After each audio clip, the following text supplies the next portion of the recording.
Ai, só depois que tu arrumei, então bota em cima da cadeira quando eu venho eu trago. Meu pinico. Eu acho que tá aí pra dentro, que a Marcelene deve ter levado, que eu deixei aqui.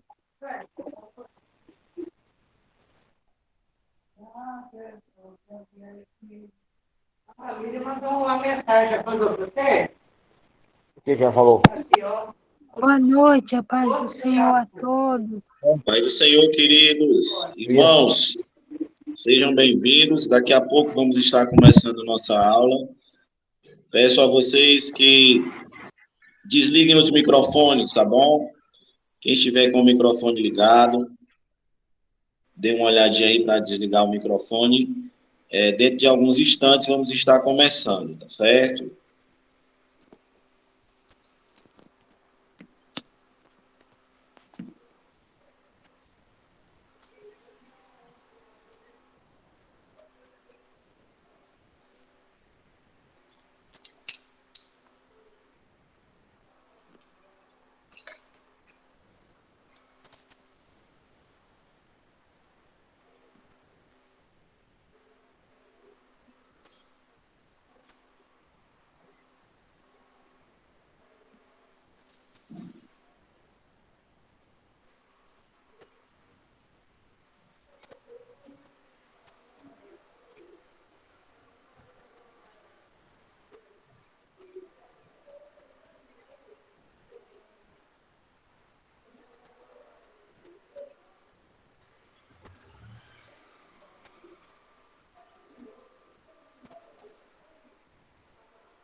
A paz do Senhor, queridos.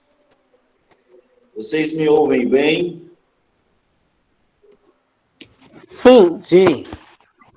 Amém. O áudio está bom? Está sim. Sim.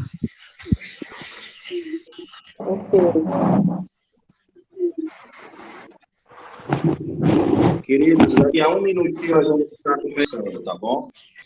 Amém. Vamos aguardar só um minutinho, tá certo? Perfeito.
A paz, queridos.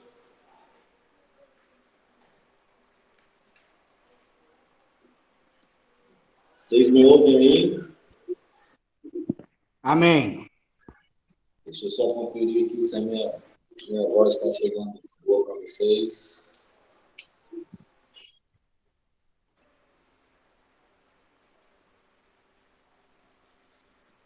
Estão me ouvindo bem? Estamos. Pronto. Conferir aqui. Dando certo. Queridos, vamos estar começando, certo? Vamos fazer uma oração para a gente iniciar. Eu creio que vocês já tinham tido aula, né? Já tiveram aula com o professor Everardo, com o professor Hélio, e hoje é a primeira vez que estão tendo aula comigo, né? Quero dizer que é um prazer estar aqui com os irmãos, é uma honra, certo? Vamos orar para a gente iniciar. Senhor Deus e Pai, muito obrigado por este momento, por esta noite, e que temos a oportunidade, Senhor, de aprender mais. Senhor, a tua palavra diz, através do profeta, que devemos conhecer, Senhor, e prosseguir em te conhecer. Senhor, e o estudo e a meditação é uma ferramenta para nós. Então, por meio, Senhor, das palavras, das conexões, das falas, Senhor, das argumentações, Senhor, tu esteja, Senhor, guiando todo o processo, inspirando, para que aquilo que for ministrado aqui, ensinado, debatido, orientado, seja, Senhor, para a edificação do teu corpo, para a edificação, Senhor, de todos que são cooperadores teu na tua obra. Em nome de Jesus, aqui oramos. Amém. Amém, queridos? Vamos Amém. Hoje nós teremos uma aula especial. Deixa eu abrir aqui. Só um minuto.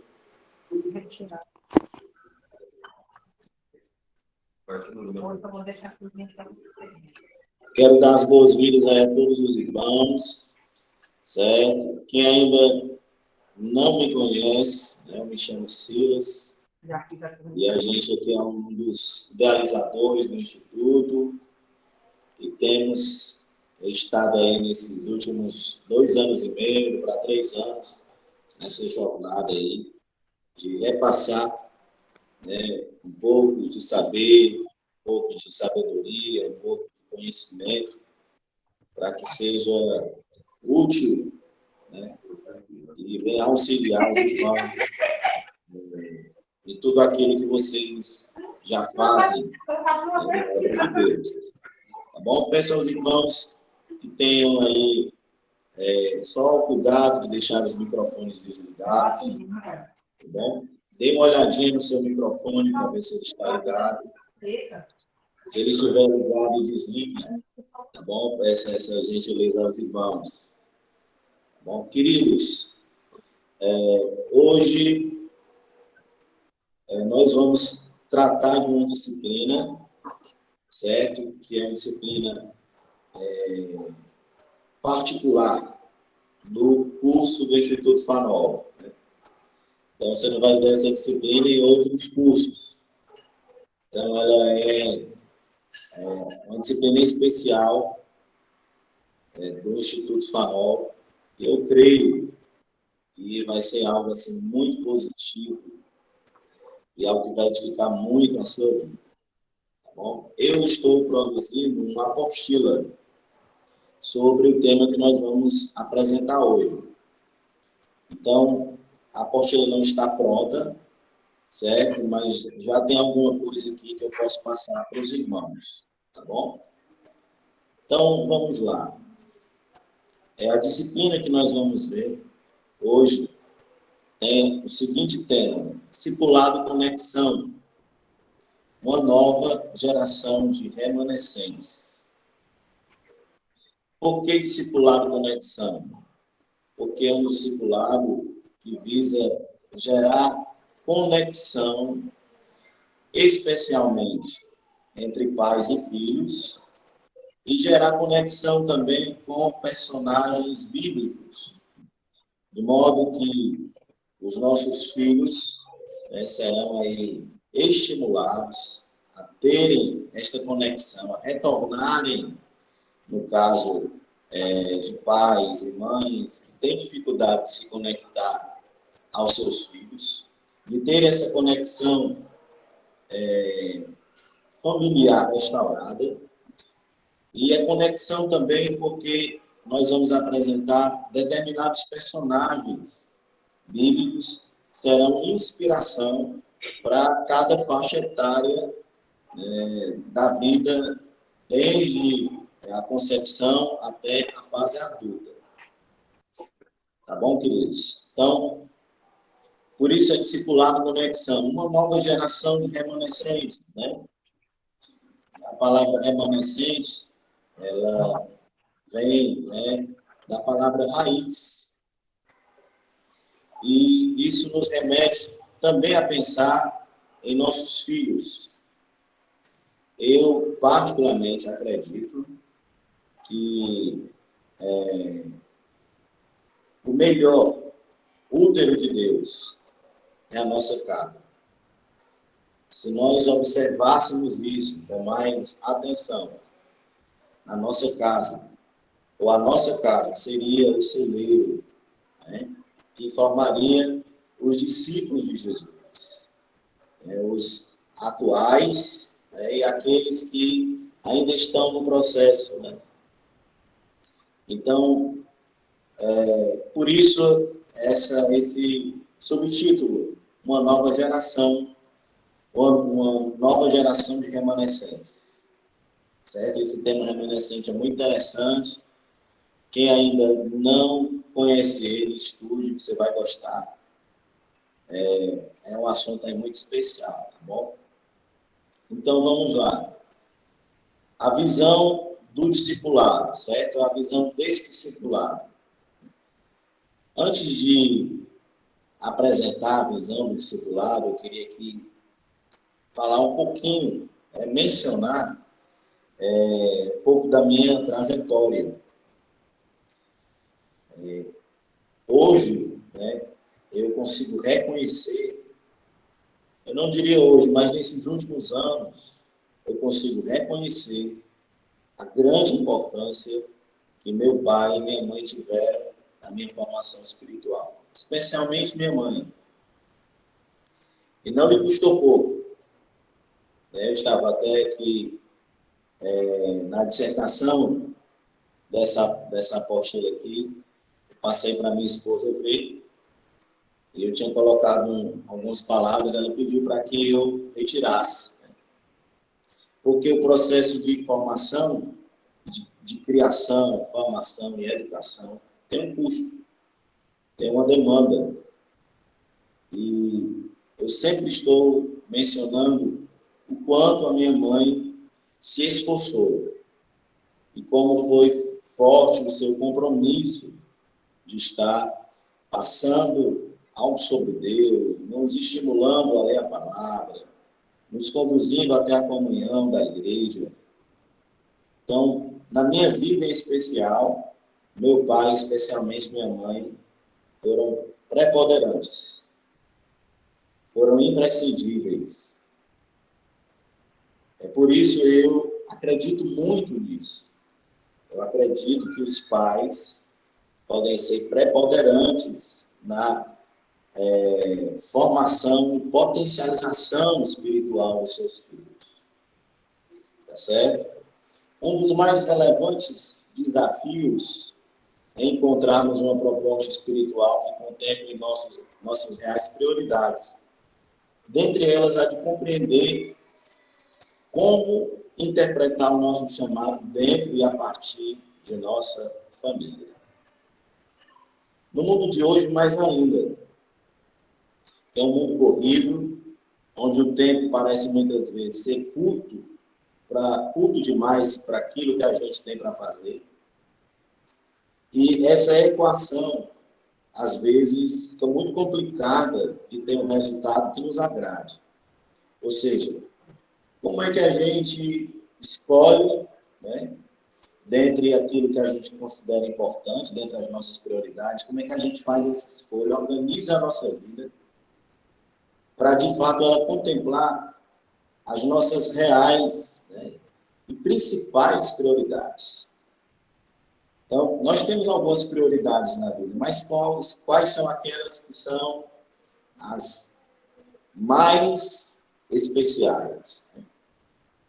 Então, nós vivemos esse desafio. E eu acredito, né, os irmãos vão concordar comigo, que apresentar o Evangelho, a palavra de Deus para os filhos, ter um bom relacionamento familiar, ou seja, aquilo que envolve a vida espiritual dentro da nossa casa. Esse, no meu modo de ver, essa é uma das grandes prioridades. E não é muito simples você lidar com essas coisas.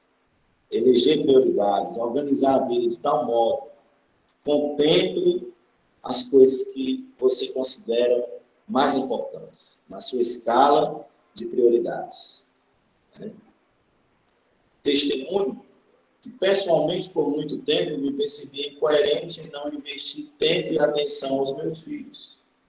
E me sentia muito mal em não estar conectados com eles, nem estar discipulando, ou nem estar discipulando-os. Eu, há alguns anos, fui chamado por Deus para fazer a obra pastoral, estar cuidando de pessoas. E, às vezes, eu percebi uma incoerência da minha parte. Porque eu olhava para os meus filhos e via que eles estavam se distanciando de mim, não tinha a conexão que eu entendi que deveria ter com eles. E mais do que isso, eu não conseguia discipulá-los. Ou seja, eu não conseguia achar um tempo de qualidade para estar discipulando eles. Isso me causou, muito mal.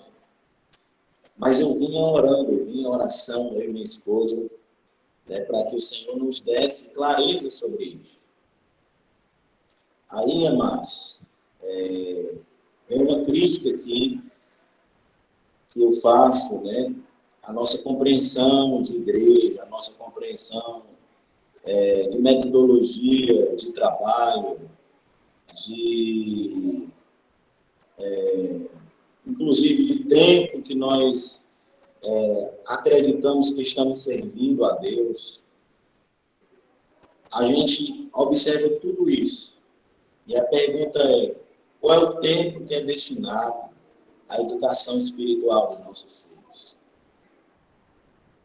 Às vezes nós estamos tão ocupados, tão atarefados, com coisas que realmente são importantes, mas deixamos de lado as tarefas mais imprescindíveis, que é passar o conhecimento, que é fazer com que a nossa casa seja uma casa em que Deus habita e uma casa em que o Espírito Santo está forjando homens e mulheres de Deus. Certo? Então, vamos dar continuidade aqui. Aqui, na sequência aqui do meu texto, eu já tinha abordado, já abordei com vocês. Eu coloquei aqui no texto, que o desafio da educação espiritual dos nossos filhos não é apenas um desafio próprio de cada família. Aqui é um ponto interessante, amados, que vocês prestassem atenção. Vou repetir aqui, tá bom?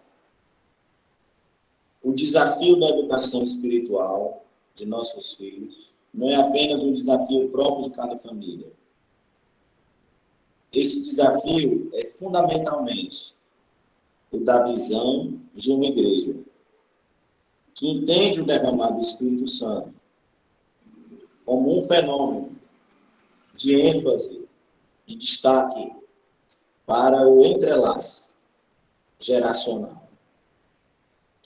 Joel, capítulo 2, versículo 28, vai dizer: e há de ser que depois derramarei o meu espírito sobre toda a carne, e os vossos filhos e as vossas filhas profetizarão, e os vossos velhos terão sonhos, e as vossas jovens terão visões. Vamos entender um pouco disso aqui, queridos. O derramar do Espírito, ele tem a ver com um entrelace, uma mistura geracional.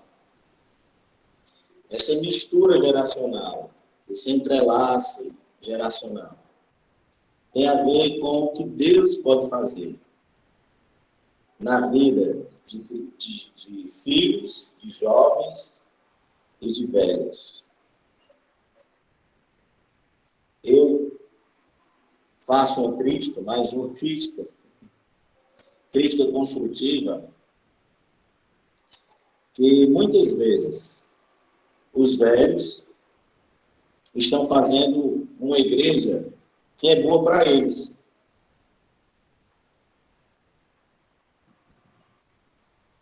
Preste atenção, querido.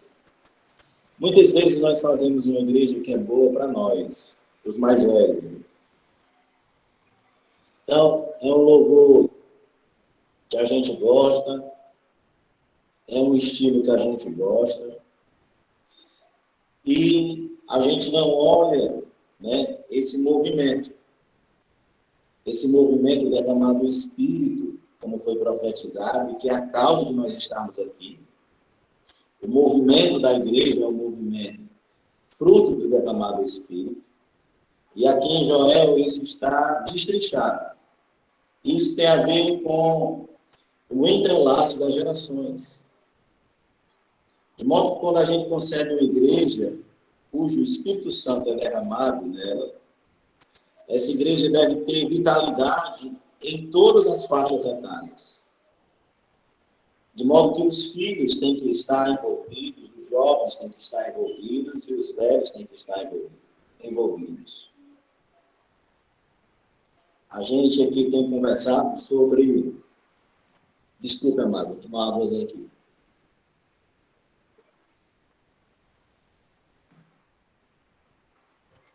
Eu tenho conversado com alguns amigos sobre a importância de pensarmos uma igreja que esteja olhando para o futuro. Não apenas no sentido de estar se tornando mais atenta às transformações que estão ocorrendo no mundo, mas uma igreja olhando para o futuro no sentido de estar projetando essa igreja para o futuro, ou projetando pessoas dessa igreja para o futuro. E onde estão essas pessoas? Quem são elas? Elas são as nossas crianças, são os nossos filhos.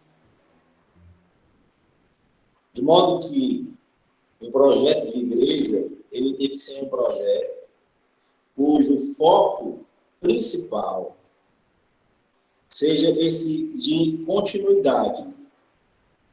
E se o projeto, o foco principal for de continuidade, cada faixa etária precisa ter um investimento, um discipulado, algo que vá capacitando, que vá promovendo, certo? E este espaço infantil da criança é muito fundamental. Então, parabéns às igrejas que investem no trabalho com crianças, com adolescentes. São essas igrejas que estão tendo essa visão de projetar uma igreja para o futuro. Certo? Eu coloquei aqui que o fluir de uma igreja se interrompe, pode se interromper quando os velhos assumem a instrumentalização dos jovens e dos filhos, ou quando não veem, porque não veem mais o perpetuar de Deus no decorrer das gerações. como eu já falei para vocês, muitas vezes a gente tem a impressão que os velhos, né, as pessoas de mais idade, estão construindo uma igreja ao seu gosto, certo? E não estão entendendo a necessidade de termos uma igreja em que haja esse fluir de Deus em todas as fases, né? Em todas as faixas etárias. Né? Vamos lá, continuando aqui, queridos.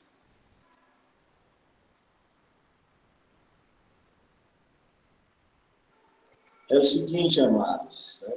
Concluindo essa primeira parte da aula aqui, depois nós vamos para a parte do discipulado mesmo, tá bom? Mas eu queria dizer isso aqui para os irmãos, que para a gente passar uma visão como essa,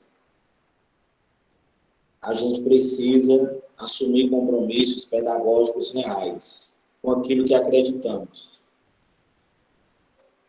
Tem coisas, irmãos, que não se resolvem no púlpito, como as pessoas gostam de falar.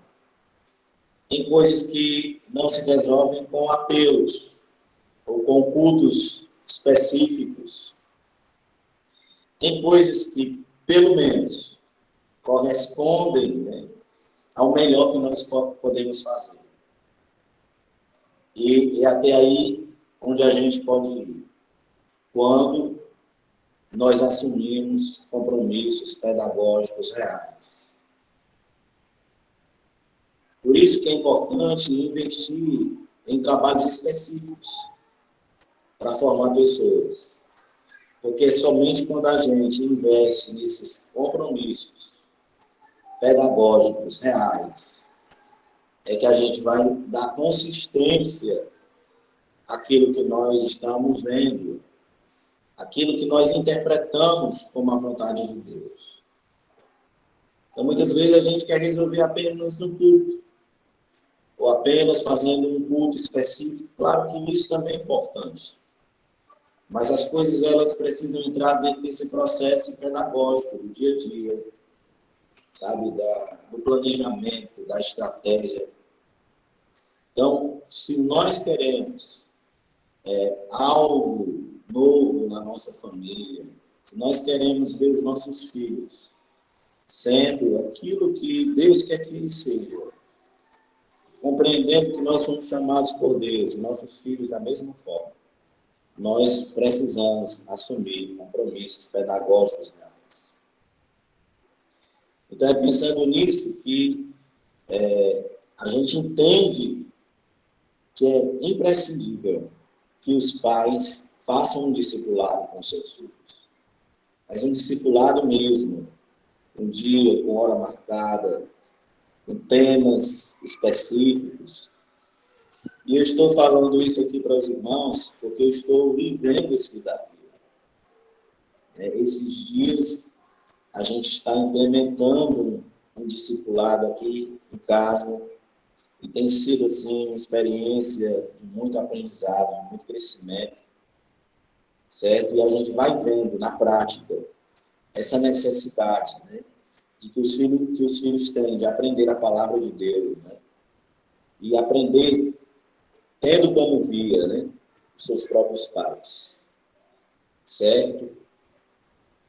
Então vamos aqui para o objetivo desse discipulado, que eu acho que já deu para apresentar aqui naquilo que eu falei, certo?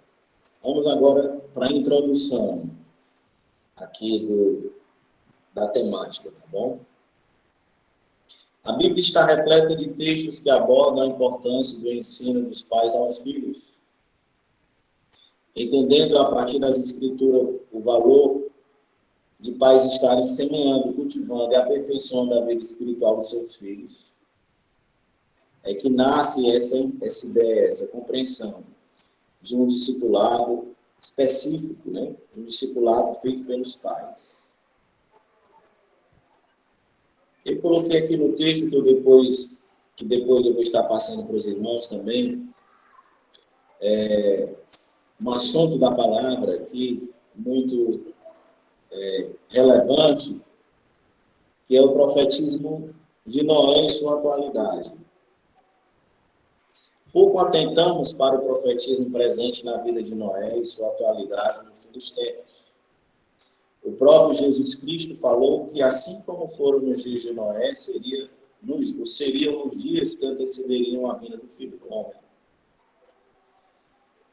No entanto, a ênfase desse texto é normalmente ligada à questão do desvio moral da humanidade. Não olhamos todos os detalhes.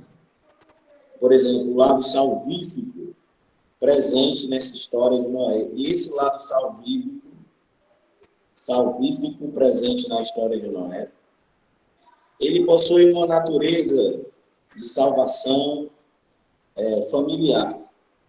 E eu queria destacar aqui alguns pontos sobre esse profetismo de Noé e sua atualidade. Quando nós vemos a salvação como título, né, na vida de Noé, nós vemos uma salvação que ela tem uma característica familiar. Então, Deus dirige uma palavra para Noé, né, e dentro dessa palavra que Deus dirige para Noé, ele pede, né, ou ele abre o espaço para que os filhos, né, de Noé entrem dentro desse projeto. E, como eu falei para os irmãos, Noé, o profetismo de Noé, ele é um profetismo escatológico. Jesus disse, assim como foi nos dias de Noé, assim seria nos dias que antecederiam a vinda do Filho do Homem.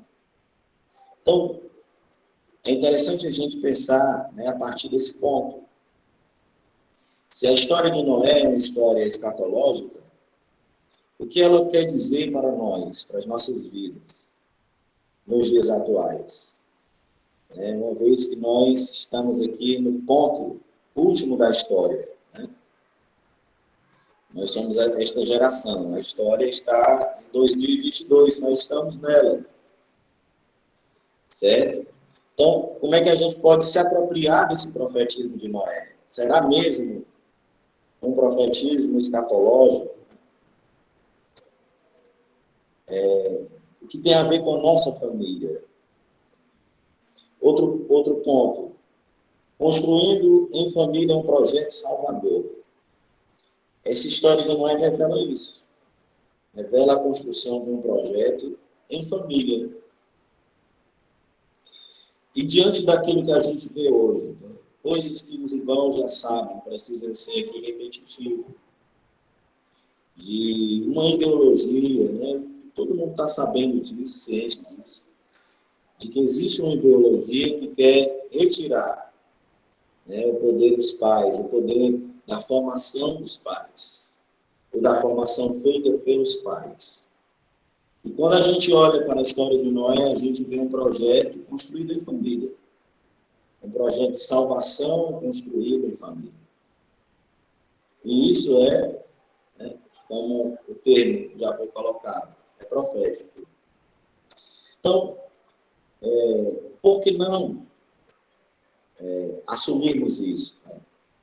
Se Noé, ou a vida de Noé é escatológica, será que Deus não quis dizer também, mais do que falar apenas do desvio moral?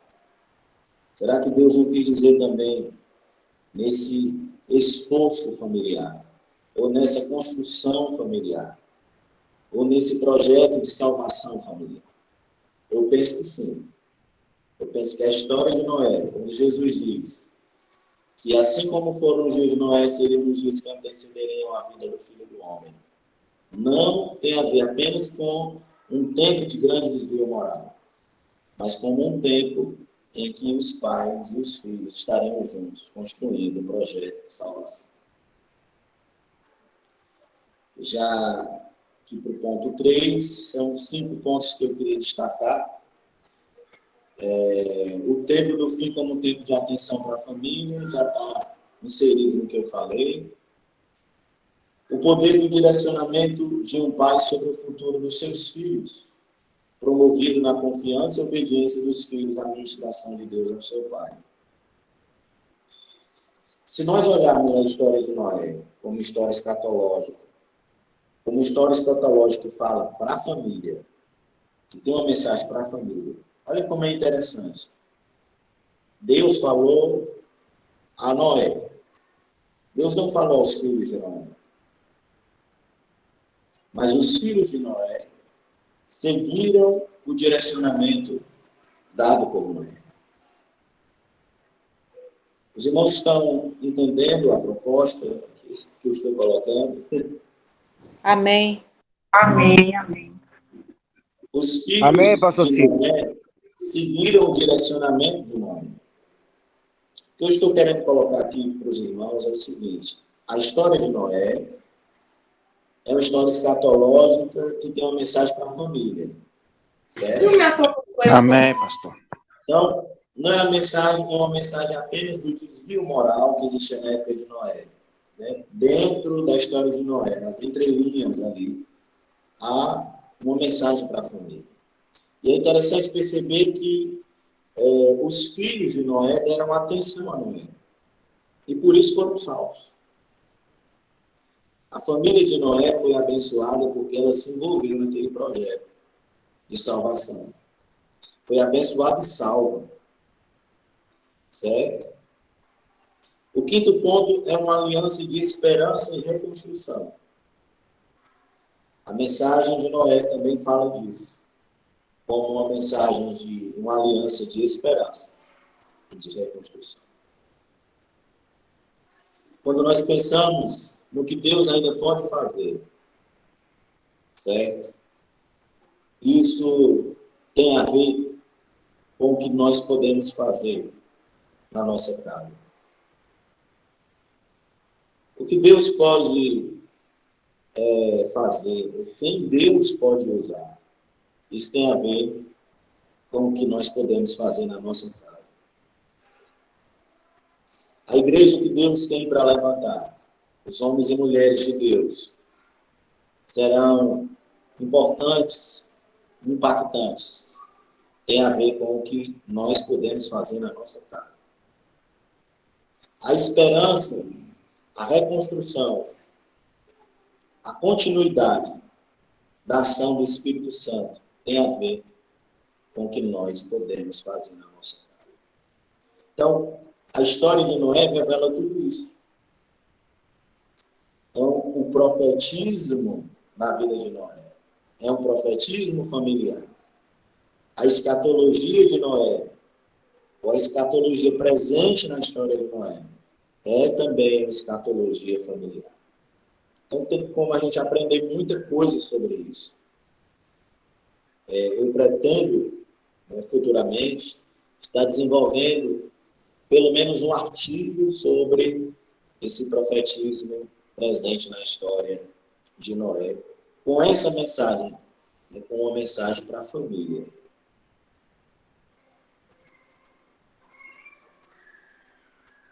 Queridos, já são 8h30, certo?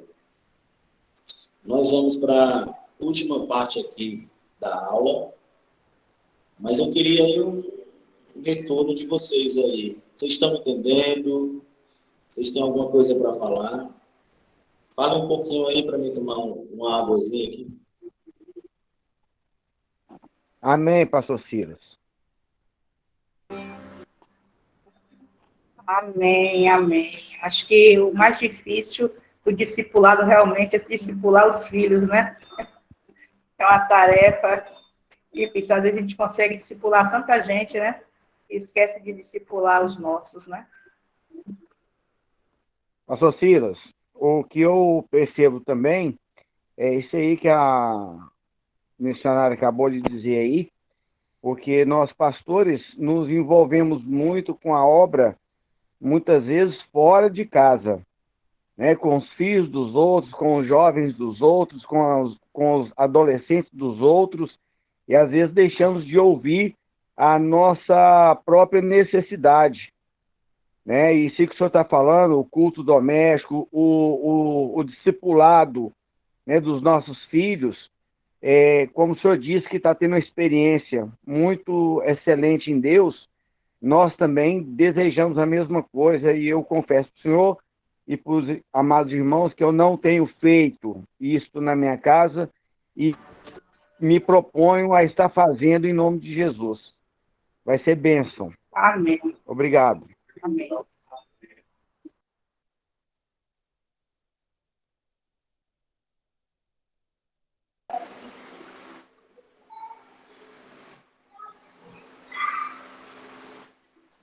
A paz do Senhor, pastor Silas e a todos os irmãos.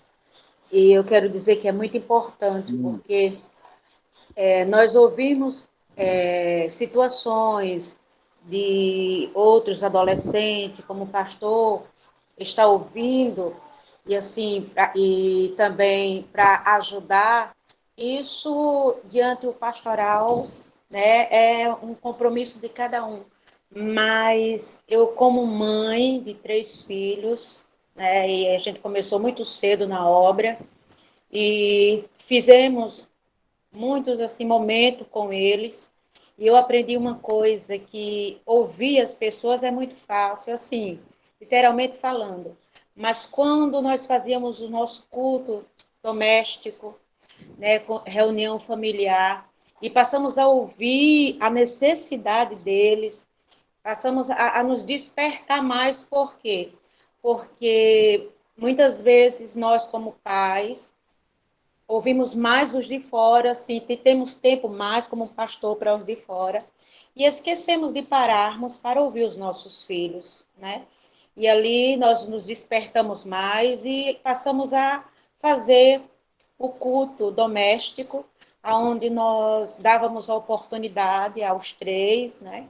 E depois de lermos a palavra, louvar, como os louvores ao Senhor, e tinha momento que o pai, né, meu esposo, pastor Rinaldo, ele perguntava a necessidade de cada um, o que é que eles estavam precisando, o que é que a dificuldade, né, na área espiritual e também na escola, e ali a gente ouvia muita coisa. Então, o culto doméstico, ele é muito importante, principalmente na fase de 14, de 15 anos, né? E hoje o meu filho mais velho, ele tem 32 anos, e o mais novo tem 28, e eu louvo a Deus por esses momentos que a gente passávamos junto. É corrido, porque a vida de um pastor não é fácil, né? Muitas vezes eu ficava tempo só com eles, enquanto o pai estava no campo, nas igrejas, né, nas cidades circunvizinhas mais perto, que tinha o tempo para ele poder também dar assistência. E esse momento que nós nos reunimos era um momento muito especial. Então, eu louvo a Deus, né, por essa disciplina de hoje, que estou aprendendo mais, né? E vou procurar aplicar, né? Porque eu tenho 3 netos e eu vou dizer uma coisa: a educação, ela é muito diferente. O tempo que eu passei para com os meus filhos e hoje, a educação do sistema de hoje é totalmente diferente. Então, e esse curso está sendo assim uma coisa maravilhosa. E eu louvo a Deus pela vida do pastor Silas, viu, pastor? Amém. Glória a Deus.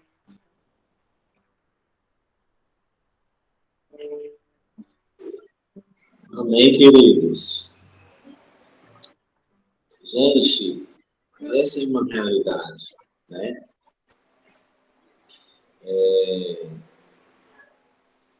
Eu penso que o Senhor me inspira a falar sobre isso, porque eu vivi isso. Minha mãe foi um instrumento de Deus na minha vida, e hoje a gente olha a realidade, a gente percebe, né, que nós não conseguimos encontrar nessa prioridade os compromissos pedagógicos e de amor, né, que os filhos precisam. Então, eu acho que vale a pena, né? Ou mais do que vale a pena, eu acho que é uma questão urgente essa compreensão. Eu falei muita coisa aqui, falei até de forma rápida, né? A questão da igreja, voltando a falar, né? Como muitas vezes nós não vemos, ou não damos essa importância. Claro que existem igrejas que fazem trabalhos excelentes, né? Mas eu penso que há um descuido, né? No meu trabalho pastoral, daqui para frente, né? E eu já vinha pensando sobre isso, fazendo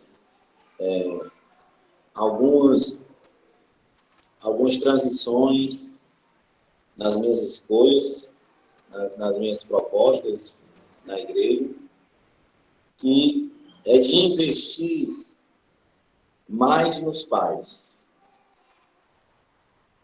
Nós investimos nas crianças, diretamente com as crianças. Penso que nós deveríamos investir também, e até mais, com os pais. Hoje eu penso que para você iniciar uma igreja, ou para você ser bem-sucedido na igreja, a primeira reunião que você tem que fazer na igreja não é uma reunião com os voluntários da igreja. Quando você está na igreja, a primeira reunião que você tem que fazer é com os pais.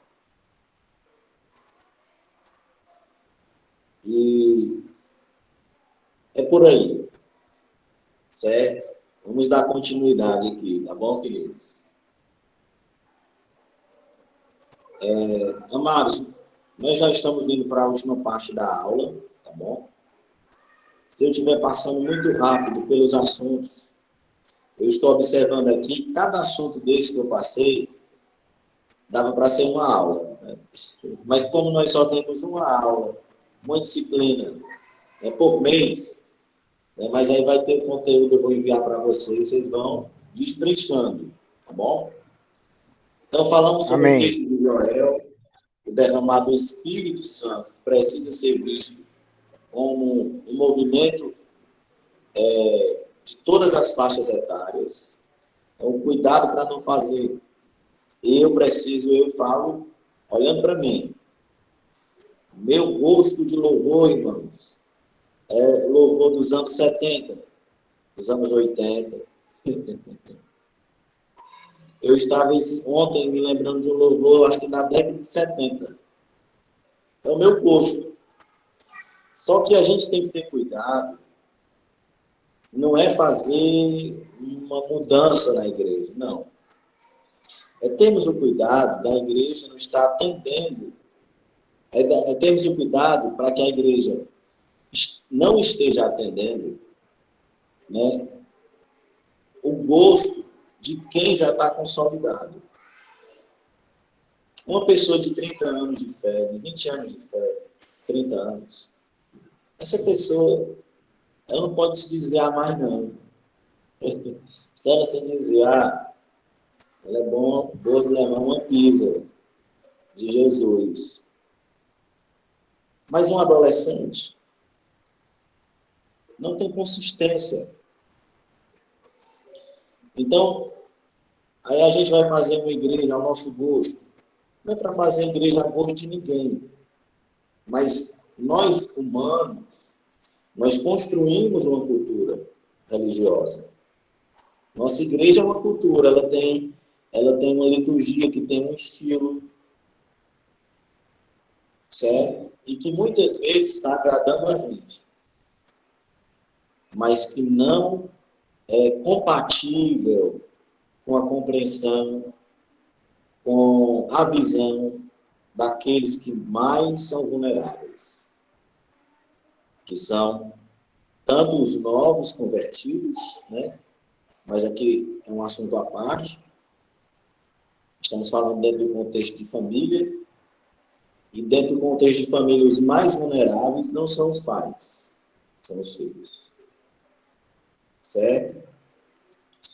Então, vamos dar continuidade aqui, queridos.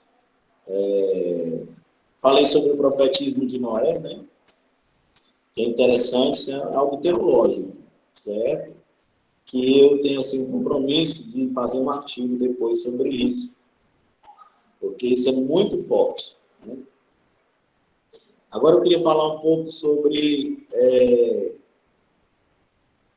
a questão das faixas etárias, certo? A proposta dessa disciplina é que nós construamos um discipulado. Eu estou fazendo essa construção aqui de um discipulado, que no finalzinho eu vou dar uma pincelada de como é que eu estou fazendo aqui na minha casa, certo? Mas a proposta é que os irmãos possam construir um discipulado na casa de vocês, tá bom? Então, a primeira coisa que você tem que ter em mente, se você quer construir um discipulado para os seus filhos, para a sua família, é a questão das faixas etárias. Né?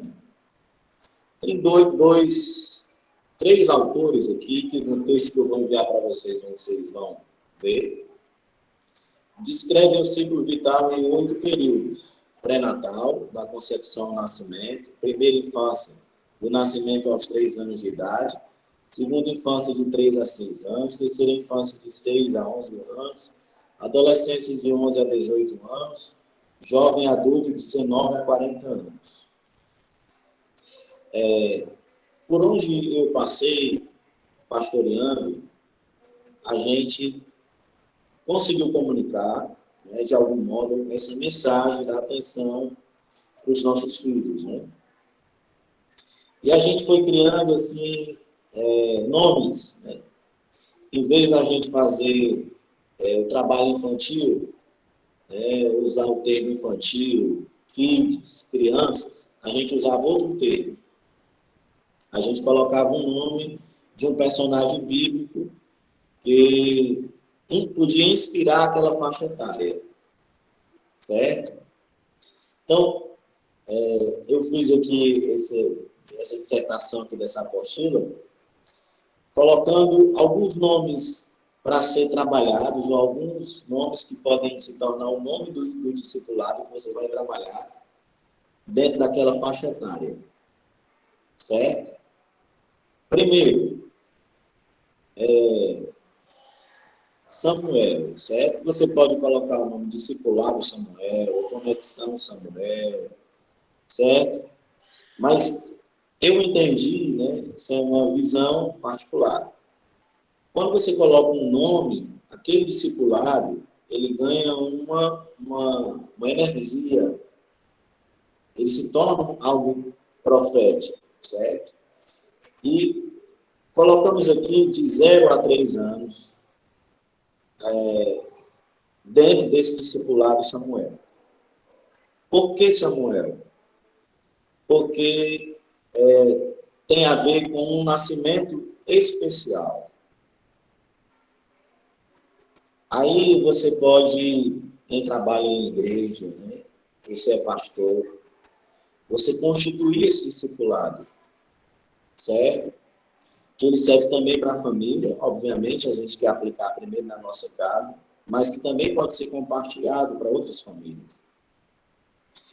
E de 0 a 3 anos o discipulado Samuel, porque compreende uma sequência de lições que a gente pode trazer desde a gestação até a apresentação de Samuel no templo. Certo? Então, tem envolvido aí coisas muito importantes. Né? Minha esposa até pediu para que eu colocasse aqui alguma coisa sobre a questão da gravidez indesejada. Como trabalhar uma gravidez indesejada? Esse é um desafio, né? Que às vezes chega dentro da nossa casa, infelizmente. Por quê? Porque o momento da concepção e a gestação tem algo ali a ser comunicado da parte de Deus. A gente vê o caso de Ana, né? E vemos também o caso de Agar. Agar que não teve uma gravidez desejada, certo? Seu filho foi rejeitado, porém, aquela criança era uma criança que tinha um investimento profético sobre ela. Ela era filha de Abraão. O discipulado de Samuel, eu acho que principalmente, ele vai dizer que a natureza dos nossos filhos, dos filhos que são gerados em nós, eles possuem um chamado profético de Deus. Então, a gente precisa ter essa visão restaurada, né? Ou então, valorizar, potencializar essa visão. Eu lembrei aqui, quando a minha mãe estava grávida de mim, eu escutei falar, né? Obviamente, que eu estava no ventre dela.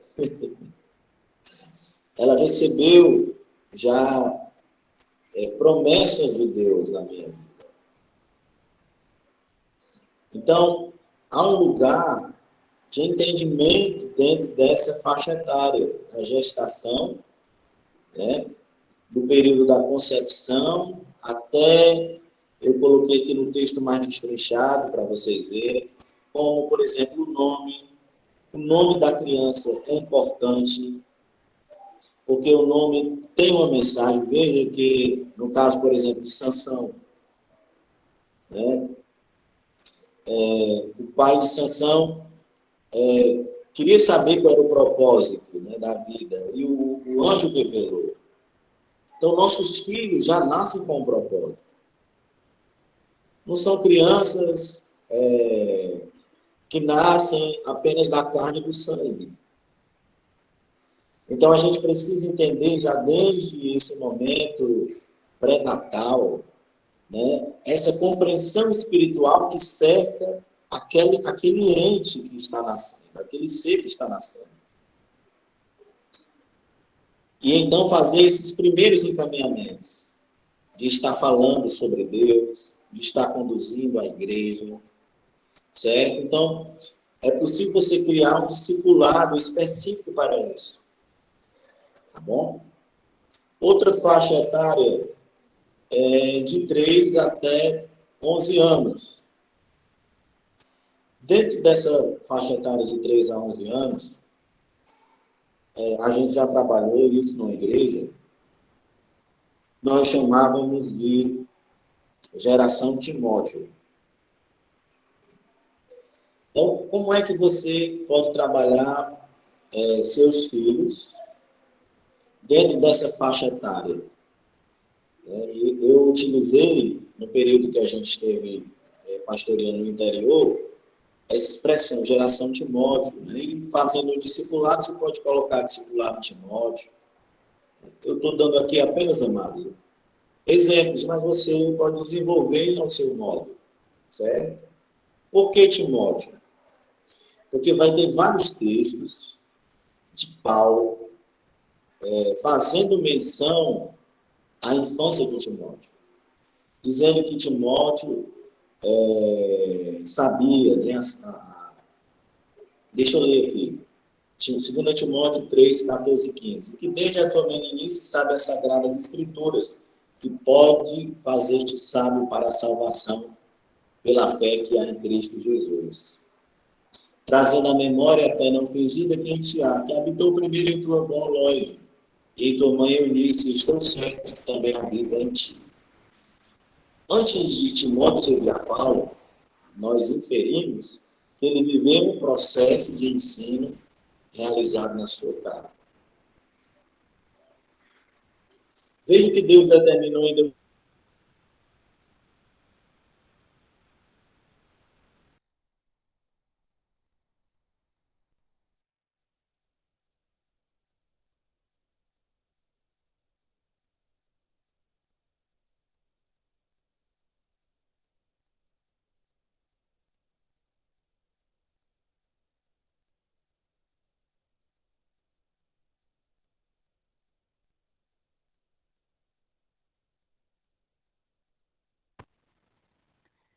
Pastor Silas, não estou te ouvindo. Eu também não. A imagem congelou.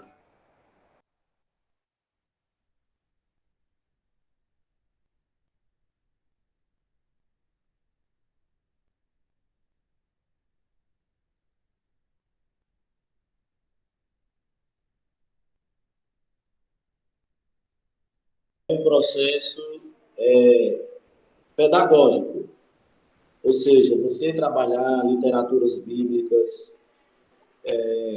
você incentivar a leitura, você trabalhar com material ilustrado, tá certo? Eu lembro que minha mãe me presenteava muito com bíblias ilustradas, né, porque chama a atenção, você vai lendo a história, vendo as figuras. Então, esse é um período em que você pode inserir literatura, né? Então, se você tem um filho de 3 a 11 anos, ele já está sabendo, alguns já sabem ler com 4 anos, 5 anos, né? Então já pode ir inserindo textos bíblicos, né? Claro, você tem que ter a estratégia, utilizar material didático, atrativo, mas é uma faixa etária que você já pode ensinar a Bíblia. Nós vamos ver na cultura judaica, quem aqui já ouviu falar do... Fugiu agora o nome, mas eu vou dizer para vocês. Bar Mitzvah. Quem não ouviu falar do Bar Mitzvah, eu vou explicar. Com 13 anos, a menina com 12 e o menino com 13, eles passam por uma, vamos dizer assim, uma sabatina, né? E eles já passam a ser considerados pessoas responsáveis dentro daquela religião que eles praticam. E eles passam a ler o texto bíblico em público. Aí você pode voltar um pouco para a experiência de Jesus, né? Que Jesus, com 12 anos, né, ele já debatia a palavra de Deus. Gente, isso é tão sério. Eu, com 12 anos, eu já tinha algum conhecimento da Bíblia. Mas porque eu era filho de pastor, né, e minha mãe era dedicada. Mas me responda uma coisa. Se você colocar um menino de 12 anos hoje, mesmo ele sendo filho de pessoas da igreja, esse menino vai saber debater alguma coisa da Bíblia? O que ele vai saber? Videogame, esporte, mais Bíblia, mais palavra de Deus. E onde é que acontecia essa educação, gente? Na casa. Era o pai e a mãe que ensinava a escritura para os filhos. Então a gente precisa resgatar essa visão, uma visão de remanescentes. Amém, amados? Queridos, a outra faixa etária é de 11 a 18, né? Que nós resolvemos chamar de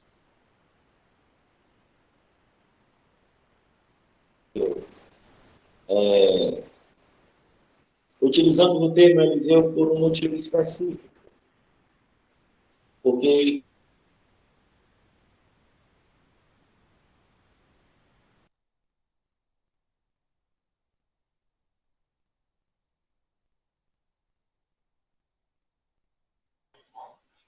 Pastor Silas, não estou lhe ouvindo.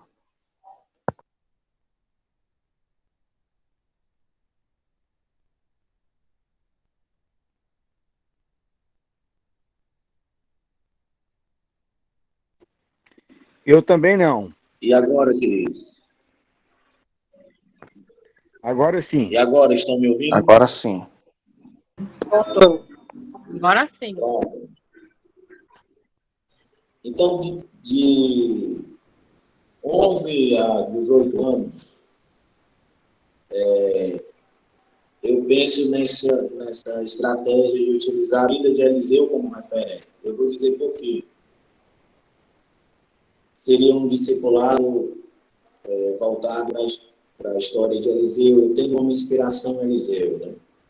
Porque Eliseu, ele foi um profeta, né? Seguiu Elias, e ele trouxe uma característica de filho obediente. Você sabia por que Eliseu pediu a porção dobrada do espírito de Elias?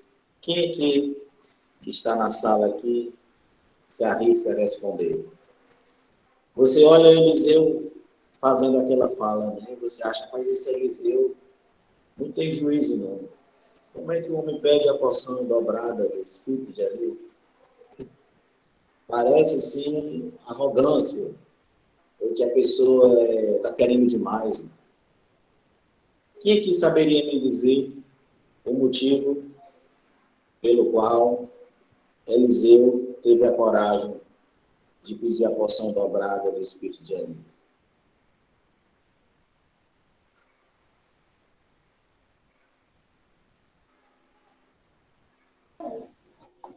Talvez, meu pastor, seja para que ele viesse ver Deus operar de uma maneira ainda mais profunda, sobrenatural, vamos dizer assim.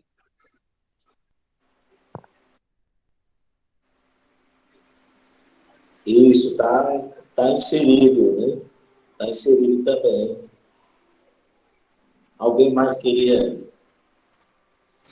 se arriscar a responder? Você não fica encabulado, não. Né?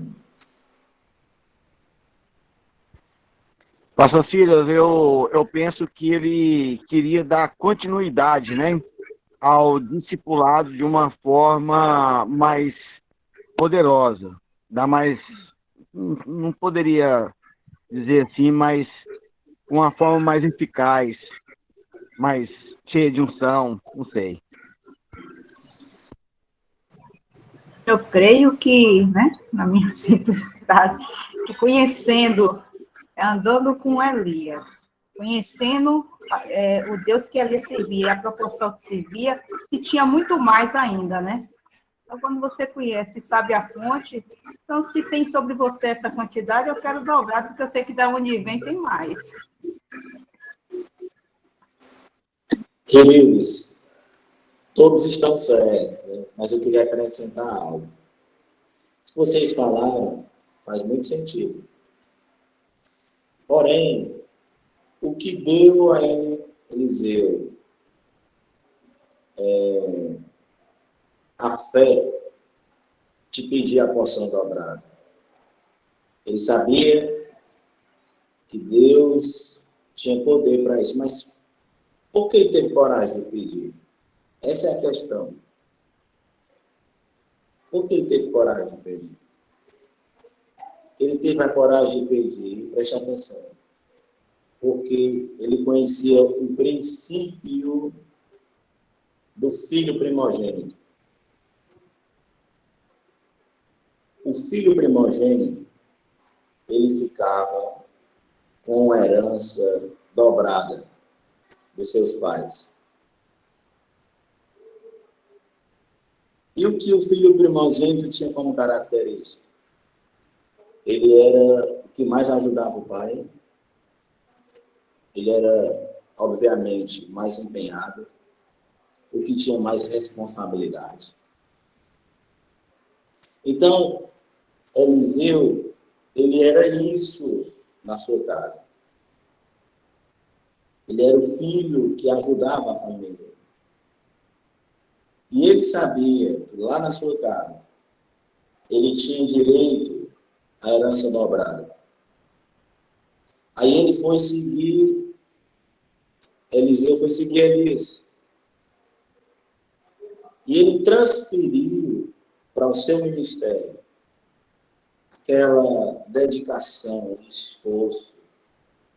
Então, ele se via como o filho primogênito de Elias. Estão entendendo? Então, se a herança dos seus pais era bens, a herança de Elias era o quê? O espírito, o poder. Então, ele trouxe essa visão de casa para a sua vida e seu ministério. E porque ele foi filho obediente de Elias, serviu a Elias, foi fiel a Elias, aí, por ele conhecer o princípio de que o filho primogênito tem direito à herança dobrada, o filho primogênito espiritual, ou seja, aquele que mais se esforça, que mais se dedica, que mais auxilia ao seu mentor espiritual, ele também pode ter a ousadia de pedir a porção dobrada do seu espírito. Glória a Deus. Vocês entenderam, amados? Sim. Então, Amém. Glória a Deus. Eliseu só teve essa coragem porque ele entendia o princípio que o filho primogênito tem direito à porção dobrada, à herança dobrada. Aí o que acontece? Nesta fase da adolescência, muitos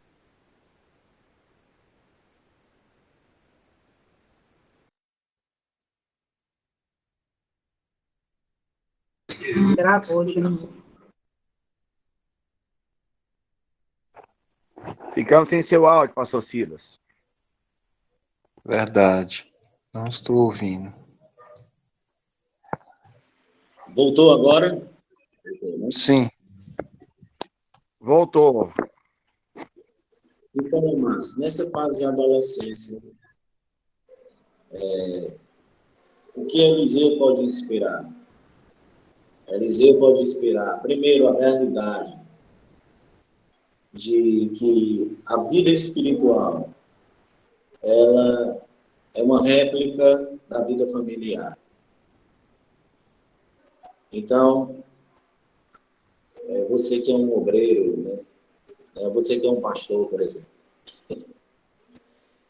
você pode encontrar um grande obreiro em um grande filho.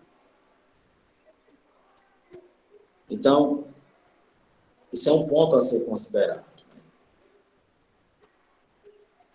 Outro ponto a ser considerado é que nessa faixa etária, e por isso a história de Eliseu nos inspira, é que os filhos começam a sair de casa, a ter amizades, ter relacionamentos. E a gente teme isto, né? E os nossos filhos, na maioria das vezes, vão se aproximando sempre de pessoas da mesma idade. E de pessoas que não são referência, ou que não deveriam ser referência. E nessa fase, os filhos estão buscando referência. Referência de como ser, referência de como se comportar. É só você puxar um pouquinho aí pela memória, que você vai se lembrar da sua fase de adolescente. Então, nós precisamos fazer esses encaminhamentos de colocar os nossos filhos perto de Elias. De conduzir os nossos filhos como Eliseu foi conduzido. Não vai estar mais em casa, mas vai estar perto do homem de Deus, perto de uma mulher de Deus, perto de pessoas que são referências. Eu lembrei agora que eu tinha um comportamento meio estranho na minha juventude. Eu creio que muitos que estão aqui podem se identificar. Na minha adolescência e juventude, eu gostava de me acompanhar de pessoas mais velhas. Porque eram coisas que eu gostava. quando, por exemplo, eu fui me congregar numa igreja aqui em Fortaleza, eu fui me identificar com os irmãos de bem mais idade que faziam um trabalho de evangelismo. Mas até isso, amados, porque um filho um adolescente vai ter assim, uma aproximação com a pessoa mais velha. Essa aproximação está ligada, obviamente, à sua cultura. Se ele não tem uma cultura espiritual em casa, dificilmente ele vai se aproximar de uma pessoa que não tenha um alinhamento de faixa etária.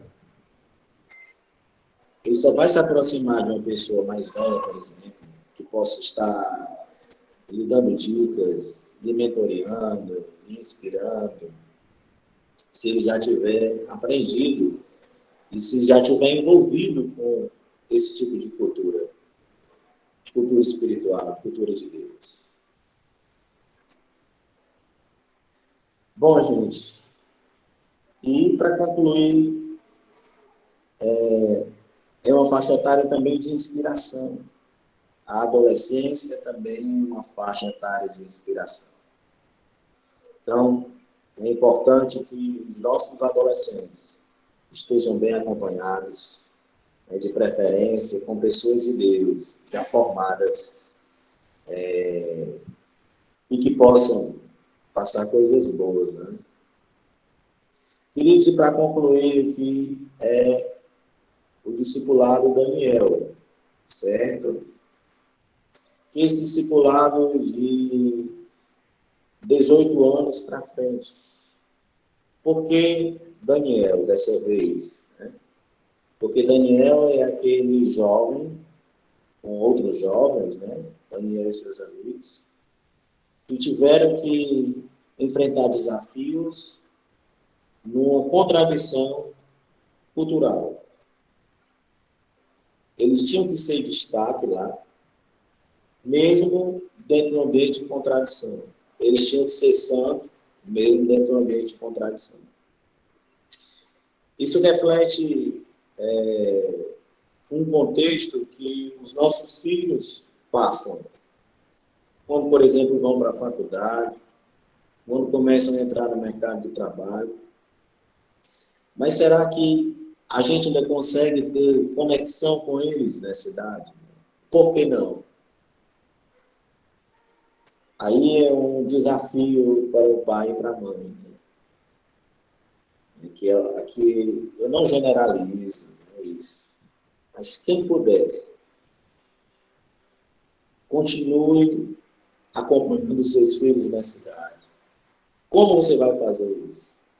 Aí vem algo que eu creio que não pode ser generalizado. Né?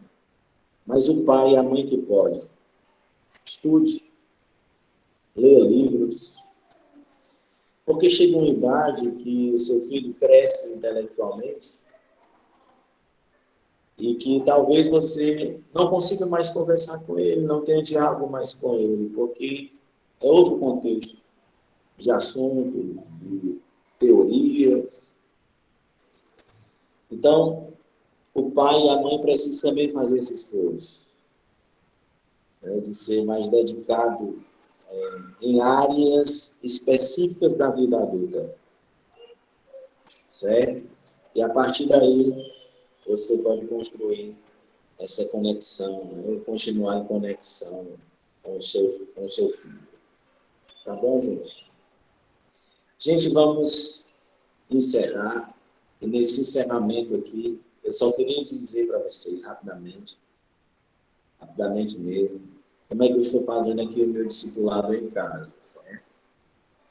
O meu discipulado aqui eu tenho 3 filhos, um de 2, uma de 4, um de 2, uma vai fazer 2, uma de 6 e uma de 9. A gente está fazendo o nosso discipulado aqui toda sexta-feira. A gente tirou o dia de sexta-feira para fazer. E a gente está fazendo em fases. Cada fase tem 5 encontros. Então, por exemplo, a gente terminou sexta-feira a fase aliança, que nós apresentamos as alianças de Deus com o homem presente na Bíblia. E terminamos no quinto encontro fazendo uma festinha para ele. E entregamos também, né, um pequeno certificado. Aqui eu vou pensando, minha mente é criativa, viu? Como eu sou professor, eu vou aqui trabalhando lá no pedagógico.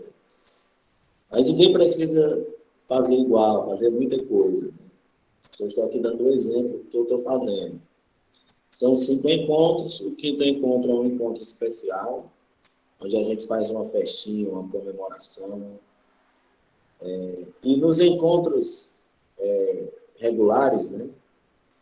Aí a gente colocou aqui um filme, uma sexta-feira, para assistir com eles. Minha esposa faz uns slides, passa no notebook mesmo. A gente vai tentando criar, né, estratégias para ficar mais atrativo o discipulado, né?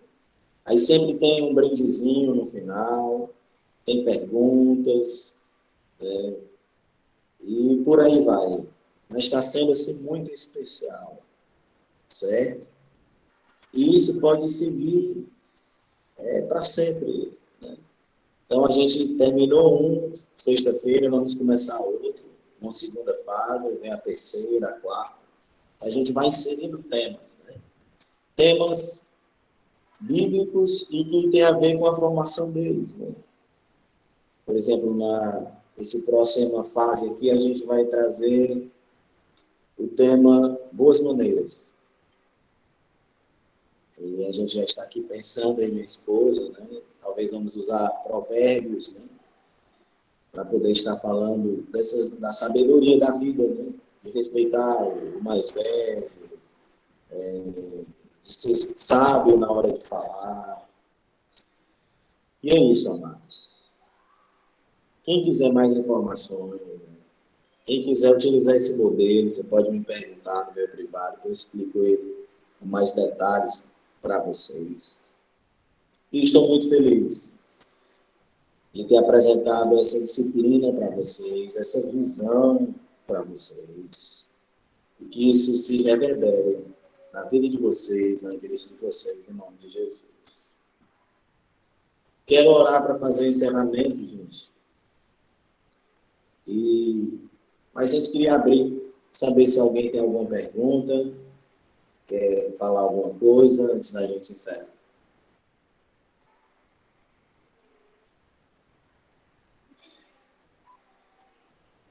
Só agradecer, viu, pastor? Só agradecer. Boas foram essas palavras, bom foi esse ensino. Verdade. Só venho aqui agradecer por essa oportunidade e por cada palavra foi dita aqui. Muito obrigado. Amém. Glória a Deus. Obrigado, pastor Silas. Deus continue abençoando sua casa, o senhor, seu ministério. Em nome de Jesus. Obrigado. Eu quero agradecer, né, pastor Silvio, e dizer como é interessante, né, a gente compartilhar conhecimentos. Eu também sou formada em pedagogia, e a gente tem essa questão do pedagógico, né, e é interessante quando você dá nome de nomenclatura, né, já infantil, berçário, juniores, então quando você dá nome, né, e eu lembrei que aqui no ministério, né, que eu faço parte, da missionária, nasceu muitas crianças nessa pandemia. E aí todo mundo diz, os filhos da pandemia, os filhos da pandemia. Quando eu orando, o Senhor começou a falar comigo, né, uma geração gaditas, uma geração forte, de servos fiéis. E aí eu mandei fazer umas toalhinhas dizendo, eu sou a geração gadita, Deus me escolheu. E dei para cada mãe que estava grávida, foram 12 mães, 10 meninos e 2 meninas. Então, isso é importante, a gente dar nome e profetizar sobre nossas crianças, nossos jovens, né? Porque, como a irmã Rosinei falou, é uma geração diferente, né? da nossa, quem já tem filhos adultos sabe, eu, meu filho é adolescente, tem 15 anos, então a gente sabe que os desafios são outros, né? Bem diferentes, mas que com Cristo nós venceremos. Eu agradecer. Obrigada, pastor Silas.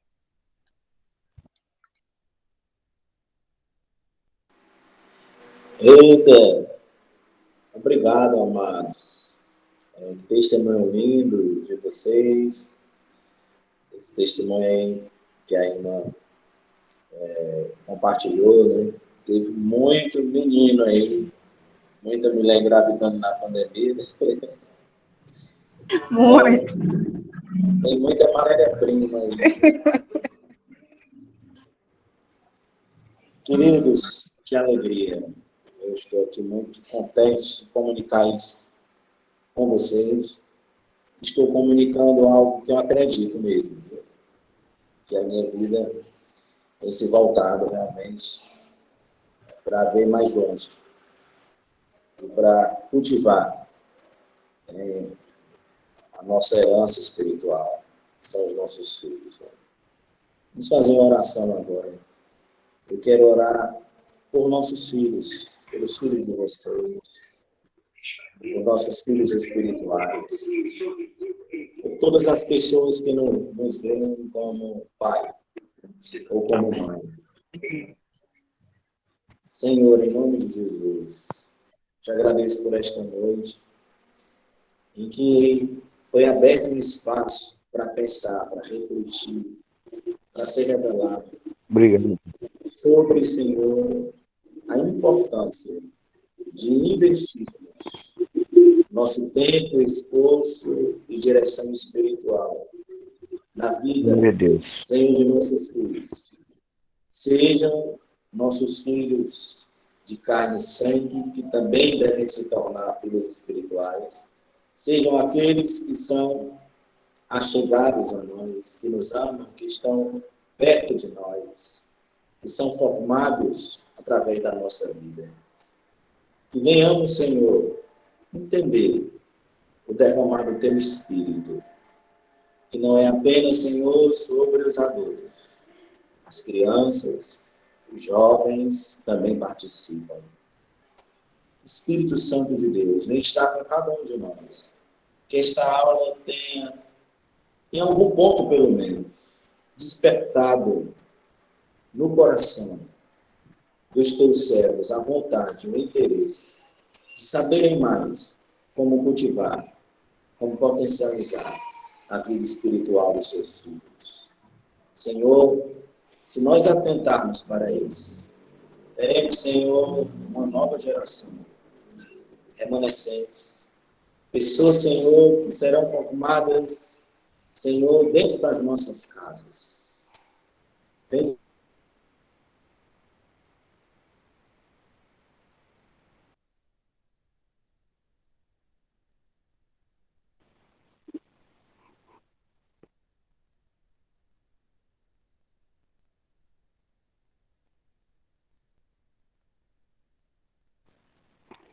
Deixamos de te ouvir, pastor Silas. Glória a Deus, aleluia.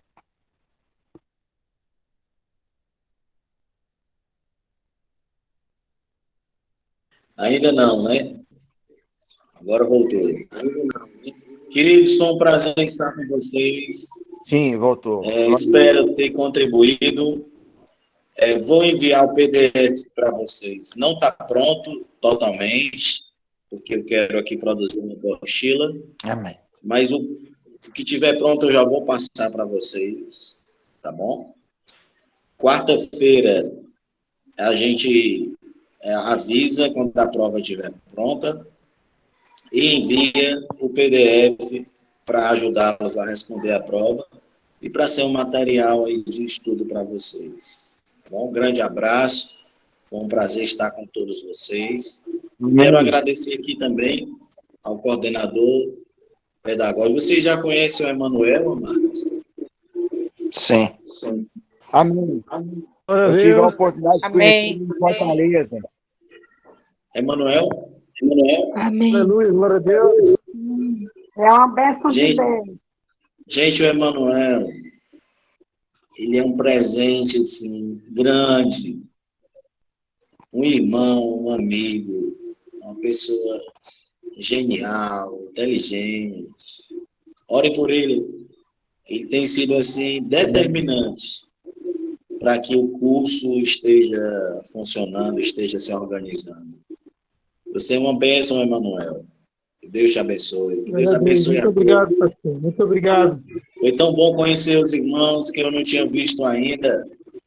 Nós vamos ter, irmãos, em breve, a Conferência FANOL, aqui em Fortaleza. Né? E vamos ver aí uns hotéis, promoção de avião aí barato. E quem vier para Fortaleza para a conferência, eu levo para conhecer a Beira-Mar. A tomar um sorvete aí, levando uma bresazinha. Eu amei Fortaleza quando eu estive aí no Congresso de Educação, amei. Eita, Aleluia. Jesus. Que Deus abençoe, amados. Pai do Senhor a todos. Deus abençoe. Senhor. Paz do Senhor. Amém. Boa noite a todos. Pode ser a todos. Senhor. Ô, Manuel, tô com saudade. Deus te abençoe, meu irmão. Oi, irmã Elisa. Amém, pastor Elias. Deus abençoe. Oi, Pai do Senhor, Amém. minha amada. Deus. Pai Bom do ver Senhor. vocês. Aleluia. Glória a Deus. A pastora Nina tá aí também, ó. Aí ela aí no cantinho, ó.